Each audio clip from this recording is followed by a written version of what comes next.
Olá, meu nome é Raíssa Bolsa Soares, eu sou estudante pelo Polo de Bagé e hoje vou apresentar sobre meu portfólio da fase 2 sobre culturas surdas e libras. Vamos começar então pela trajetória histórica da língua de sinais no mundo. E apesar de não existirem relatos e provas específicas sobre a origem, apesar que a gente sabe que já existe há muitos anos, bilhões de anos. Porém, é importante destacar que o seu uso teve início, teve relatos em 1760, na cidade de Paris, na França, onde o abade L.E.P., me perdoa, eu não sei citar o nome dele em francês ou como seria o nome dele, mesmo citando. E ele fundou a primeira escola pública para surdos. E a língua de sinais francesa, ela serviu como base para a criação de todas as demais, inclusive a nossa Libras. E os franceses, eles são muito felizes por eles terem feito isso, sabe? Por eles serem pioneiros disso. E em 1966, um médico americano chamado Orrin Cornett uniu o uso da linguagem de sinais com a leitura labial. Então foi algo que passou muitos e muitos anos e teve mais um progresso. Já a linguagem de sinais brasileira de sinais, por mais que a população brasileira ache que Libras é algo universal, ela é bem brasileira, sendo que a sigla significa Língua Brasileira de Sinais e ela ganhou espaço em 1857, quando um francês chamado Edouard Huet, que ele ficou surdo aos 12 anos de idade, ele veio ao país a convite de Dom Pedro II para fundar a primeira escola para meninos surdos, que primeiramente foi chamada de Imperial Instituto de Surdos Mudos, a atual Inês. Então, a partir da fundação da escola, os surdos brasileiros eles puderam criar a língua brasileira de sinais, que teve origem da língua de sinais franceses e das formas de comunicação que eles já utilizavam aqui no Brasil. Então, foi o nosso conhecido jeitinho brasileiro. A gente já tinha uma forma de se comunicar, veio da França um jeito mais bonitinho, um jeito mais certo, entre aspas, de fazer. Usamos nosso jeitinho e é o que a gente conhece hoje como Libras. Em 1880, o Congresso de Milão ele proibiu a utilização das línguas de sinais em todo o mundo, o que foi um serviço parando com que o Congresso estava acontecendo aos poucos. Mas não chegou a paralisar, mas atrasou a difusão da língua no país. Então, a gente vê pelas datas que o progresso, por mais lento que fosse, estava tendo algum progresso, pelo menos. E com o Congresso de Milão tendo proibido a utilização de sinais, foi um retrocesso naquilo que já estava sendo progredindo, mas felizmente não paralisou por completo, mas infelizmente atrasou muitas coisas. E só em 2002, imagina, desde 1880 até menos, desde 1857, quando veio pro Brasil a língua de sinais, até 2002, só em 2002 que foi reconhecida como a segunda língua do Brasil, após uma longa luta de quase 10 anos. Mas imagina, precisou até. Foi considerado 10 anos de luta, mas quantos anos, desde 1957 a 2002, que não consideravam Libras como nossa segunda língua. A cultura surda, vou falar um pouco sobre a cultura surda, que a cultura surda é um modo de vida do surdo, como ele vive em sociedade, como ele se percebe dentro dela, se ele se comunica apenas com Libras, ou se ele também utiliza o português, enfim, como ele interage com a sociedade. E é fundamental o desenvolvimento pessoal e da autoestima da pessoa surda, porque muitas vezes, como ela não consegue ouvir, ela acaba sendo deslocada, se sentindo deslocada e sendo deslocada, né?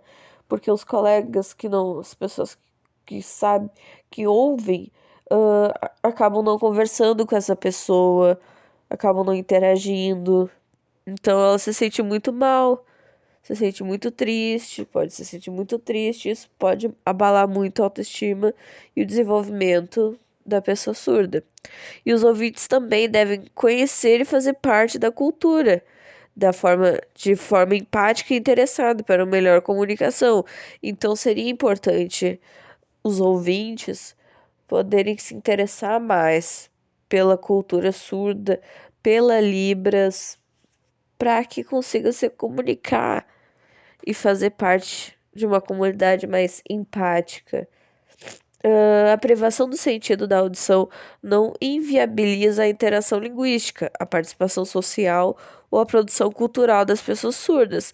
Então, por mais que tenha muitas pessoas com um pensamento muito retrógrado ainda, as pessoas surdas, por mais que elas sejam surdas, elas podem fazer exatamente tudo que uma pessoa que também ouve pode fazer, até melhor muitas vezes. E sem contar que o quanto a cultura surda ela agrega para a sociedade, tanto nas artes visuais, a literatura e etc. E a cultura surda no Brasil. Então, segundo o IBGE, o Instituto Brasileiro de Geografia e Estatística, 5% da população, que quer dizer aproximadamente uns 10 milhões de pessoas, tem algum problema relacionado à surdez. Após muita luta, o mês de setembro foi considerado o mês da visibilidade surda, chamando Setembro Azul, que é uma união entre os ouvintes e pessoas surdas, que elas buscam conscientizar e homenagear essa população.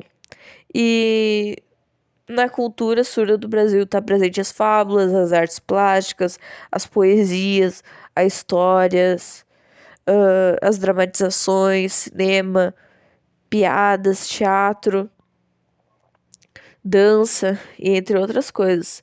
E para a psicóloga Nídia de Sá, a cultura surda refere-se aos códigos próprios dos surdos, suas formas de organização, de solidariedade, de linguagem, de juízo de valor, de arte, etc. Os ouvintes e a Libras. É extremamente necessário conhecer e saber com quem está se comunicando, entender que existe vários graus de surdez, e se a pessoa usa aparelho auditivo, se ela faz leitura labial. A, a interação entre surdos e ouvintes é essencial para a comunicação e a qualidade de vida e socialização dessa parcela da população. E a capacitação de ouvintes é mais do que necessária para acabar cada vez mais com essas entraves. E o baixo alcance da linguagem de sinais entre ouvintes leva os surdos à margem da sociedade e cria barreiras de comunicação e isolamento, formações de vínculos e inclusões nos espaços sociais.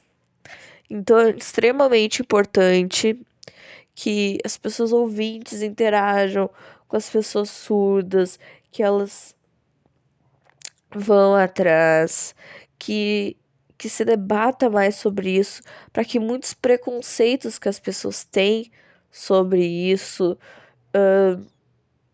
acabem de vez, ou seja, assim, deixado para coisas do passado. A capacitação de ouvintes em Libras. Então, com a chegada da internet, a capacitação em Libras ficou cada vez mais fácil e ela pode ser encontrada em vários cursos e plataformas. Mas não é o suficiente, tendo em conta que não abrange toda a população, mas já é um bom começo. Especialmente aqui no Brasil, em outras partes do mundo, não tem internet para todo mundo. Muitas pessoas não têm internet, então fica complicado. Por mais que a internet tenha facilitado a capacitação em Libras, é complicado porque muitos lugares não têm internet e também não tem lugares para que possa se capacitar. Pelo celular, alguns pode-se encontrar alguns aplicativos que podem ser muito úteis, como o HandTalk e o LibraZuca, e eles oferecem um ambiente de aprendizagem lúdico e interativo, que eles podem ajudar na hora de conversar com a pessoa. E presencialmente pode ser encontrado diversos cursos, tanto em universidade como em escolas, ONGs e igrejas. Mas ainda não tem em todos, não é acessível a todo mundo. Aqui tá minhas fotos mostrando meu nome em Libras. Eu me apresentando, eu falando, oi, prazer em conhecer você. Cumprimentando, acho que é isso.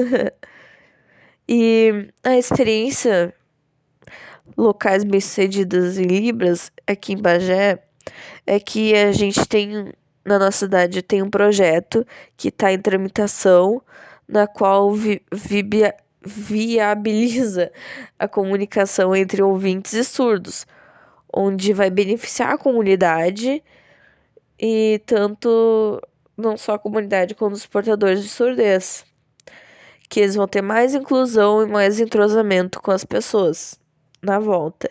E o projeto ele será feito na Escola Bidarte, que já é referência em educação de surdos, mas eles querem transformar a escola em um polo para esse atendimento. Mas, assim, se a pessoa surda quiser estudar em outra escola da cidade, ela pode e vai estar disponível um intérprete para ela. Então, ela tem essa liberdade de não necessariamente estar presa no polo. Ela pode estar em outra escola se ela quiser e que ela vai ser bem atendida. Libras e cultura surda, o que pode ser feito no nosso polo. Então eu pensei em uso de cartazes com alfabeto e libras no polo. Seria muito interessante, até porque a pessoa vê, toda vez que vai no polo, ela vai ver e vai gravando na cabeça. A capacitação em Libras para os funcionários do Polo, oferecendo preparação e encorajamento para atender e estimular a entrada de mais alunos surdos na universidade e a disponibilização de mais conteúdos informativos e videoaulas sobre o assunto e conscientização sobre Libra e a cultura surda nas redes sociais do Polo, o que seria algo muito bom. E aqui eu deixo minhas referências bibliográficas. Desculpa se eu não tenha colocado em ordem, mas tentei colocar todas as referências que eu usei. Desculpa se eu esqueci alguma. E é isso. Muito obrigado por ter me ouvido, ter me assistido. Perdoa minha dicção se eu falei algo errado. E é isso. Muito obrigado. E que possamos debater mais sobre esse assunto. Obrigado.